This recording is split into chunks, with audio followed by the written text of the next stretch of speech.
La siguiente historia ocurrió en el caserío La Meca del Cantón Primavera en Quesaltepeque, un municipio del Departamento de la Libertad en El Salvador.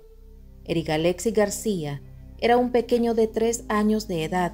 Vivía con su padre Jonathan García en el Cantón Chanmico en el municipio de San Juan Opico en La Libertad, quien para ese entonces era padre soltero y se había dedicado a trabajar en las labores agrícolas. Quería darle todo lo necesario a su hermoso hijo. No se conoce nada sobre Andrea Franco, la madre de Eric, porque no aparecen datos registrados que brinden información sobre ella. Jonathan dejaba a su hijo bajo el cuidado de su prima Yesenia, quien estaba acompañada con José Ovidio Ramos. El día 11 de julio de 2020, Yesenia, su hermana Idalia y Eric fueron a visitar a sus abuelos paternos, quienes viven en una casa humilde que no tiene agua ni luz, ubicada en el caserío El Milagro, Cantón Primavera de Quesaltepeque. A Eric le gustaba jugar, correr por las calles polvosas y empedradas de aquel lugar. Nada más que eso lo hacía sentir feliz. Su alegría llenaba el alma de sus abuelos y familia. Ese día sábado, Idalia y Yesenia decidieron preparar el almuerzo para pasar un rato agradable en familia, pero alrededor de las 12:30 del mediodía se percataron de la ausencia del menor. Comenzaron a buscarlo, pero no había rastro de él, ni en la casa ni en los alrededores donde él solía jugar. En esta parte de la historia, Jonathan se encontraba fumigando un cañal con un grupo de trabajadores, cuando de pronto observó que uno de sus familiares se acercaba. A él se le hizo muy extraño que llegaran. Cuando le preguntó qué ocurría, le informó que Eric había desaparecido. Aquel padre se quedó sin aliento. Sus fuerzas se desvanecieron. Parecía que el tiempo se había congelado a su alrededor. La impactante noticia lo obligó a dejar su trabajo para comenzar la búsqueda con las pocas fuerzas que aún le quedaban. Recorrieron la comunidad. Al preguntarle por el niño, a los vecinos aseguraron no haber escuchado llorar o gritar al pequeño, por lo que Jonathan no dudaba que alguien conocido se lo había llevado y solo le pedía que se lo regresaran con bien. Mientras Yesenia, prima de Jonathan, no paraba de llorar por la desaparición de su querido sobrino. Amigos y vecinos se unieron para apoyar en la búsqueda a la familia. Luego de largas horas y el cansancio, Jonathan decidió acudir a la subdelegación de la policía en Quesaltepeque para hacer efectiva la denuncia de persona desaparecida. Sin embargo, a su llegada, los oficiales le informaron que debía esperar unas horas por si el menor aparecía. De lo contrario, le tomarían la denuncia. Cuando perdieron todas las esperanzas, la policía comenzó a recorrer el lugar en busca del pequeño, pero este no aparecía. Era como que la tierra se lo había tragado.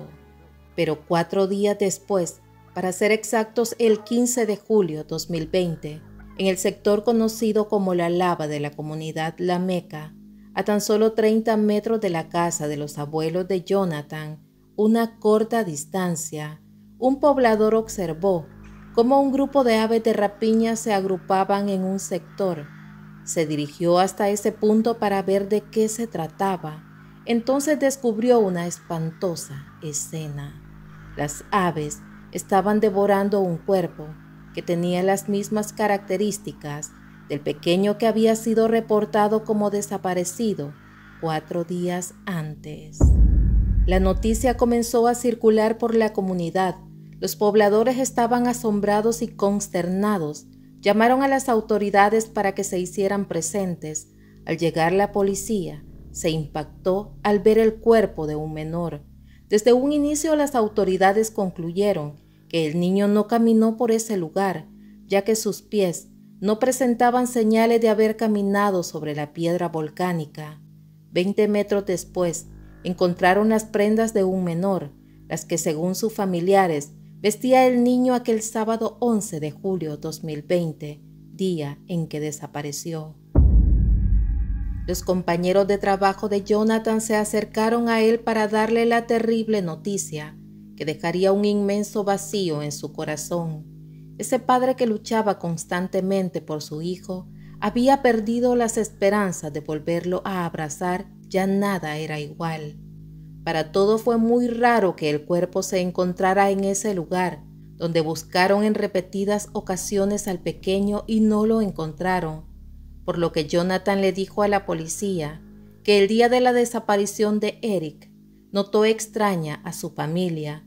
Comenzó a sospechar desde ese día que algo le ocultaban. Aseguró que les preguntó qué realmente había ocurrido, pero ellos solo se limitaron a decirle que el niño había desaparecido, pero que no sabían cómo. Luego un desconcertante silencio operaba en ellos, relató. Jonathan, un padre de 24 años de edad, le pidió a las autoridades que investigaran a su familia, porque presentía que ellos estaban detrás del crimen. A la vez clamó justicia para que los responsables pagaran como manda la ley, mientras el fiscal Raúl Melara, por su parte, le prometió que no descansaría hasta esclarecer el crimen para que el caso no quedara en la impunidad. Un grupo de especialistas de medicina legal llegó al lugar, pero les fue difícil reconocer el cuerpo por el estado en descomposición que se encontraba. Días más tarde, la autopsia reveló que el cuerpo tenía varios golpes contusos, había perdido la vida, vapuleado. Además, el rostro y cráneo estaban deformados. El final de la búsqueda para Jonathan había terminado. Estaba devastado. Ese día recordó que su hijo en más de alguna ocasión le manifestó que lo golpeaban, pero no le decía quién. Quizás lo tenían intimidado para que no hablara, agregó. Ahora la pregunta era, ¿quién realmente estaba detrás de este crimen y por qué razones? Tras una serie de investigaciones, la policía determinó que la última persona que vio y tuvo contacto con Eric fue Yesenia. Es así como el 22 de agosto de 2020, los residentes del Cantón Primavera Arriba quedaron sorprendidos cuando las autoridades llegaron con una orden administrativa de detención girada por la oficina de Santa Tecla. Arrestaron a Yesenia Elizabeth García Enríquez, de 24 años de edad, para que brindara su declaración ante la justicia.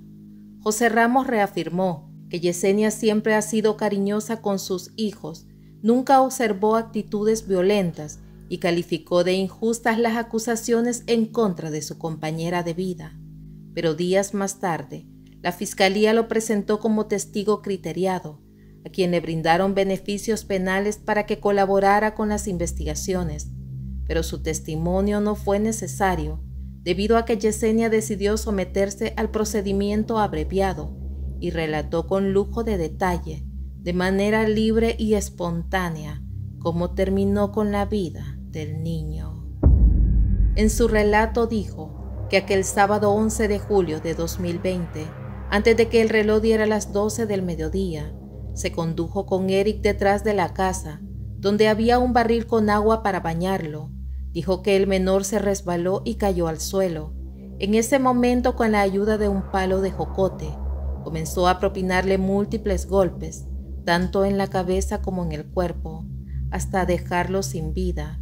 Seguidamente lo escondió detrás de la casa, debajo de un árbol de jocote, al que le quitó unas ramas y con ellas cubrió el cuerpo.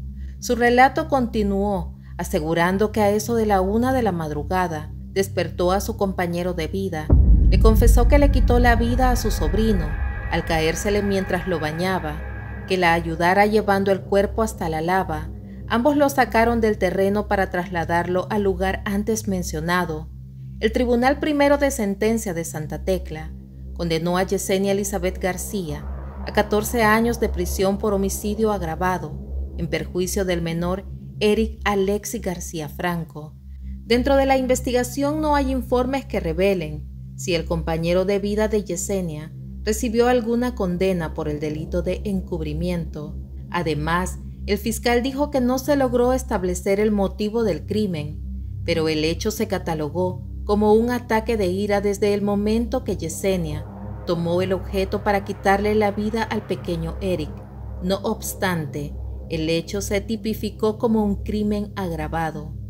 Un mes después de obtener los resultados de una prueba de ADN que confirmó la compatibilidad del cuerpo del pequeño y Jonathan, Medicina Legal le entregó los restos al desconsolado padre para que le realizara los actos fúnebres, donde solo asistieron un promedio de 20 familiares para darle el último adiós al pequeño Eric García. Es así como doy fin a este lamentable caso, donde la víctima esta vez fue un niño inocente que solo necesitaba amor de quienes lo rodeaban. Sin embargo, una de esas personas que formaba parte de su círculo familiar y que decía quererlo, le arrebató de la forma más cruel las ilusiones de vivir. Familia Misteriosa, estaré leyendo sus opiniones. Espero que tengan un bonito día donde quiera que se encuentren. Nos vemos en un próximo caso de crimen y misterio. Adiós.